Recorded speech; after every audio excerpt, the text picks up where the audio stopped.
Epektibo na ngayong araw ang taas presyo sa liquefied petroleum gas o LPG. Yan ang sentro ng balita ni Isaiah Mirafuentes live. Isaiah? Kenneth, alam mo, pagpasok pa lang ng Pebrero, pabigat agad sa bulsa ng mga consumer dahil sa dagdag presyo sa LPG. Unang araw ng buwan ng pag-ibig, pero tila kailangan na agad maghigpit ng sinturon. Sumalubong kasi agad ang dagdag presyo sa liquefied petroleum gas o LPG. Sa abiso ng ilang kumpanya ng langis, 70 centavo ang dagdag presyo sa kada kilo ng LPG.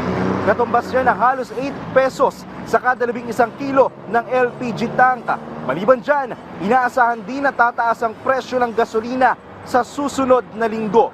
Base sa pagtataya ng Oil Industry Management Bureau ng Department of Energy, inaasahan na posibleng tataas ng nasa 40 sentimo hanggang 70 sentimo ang presyo ng gasolina.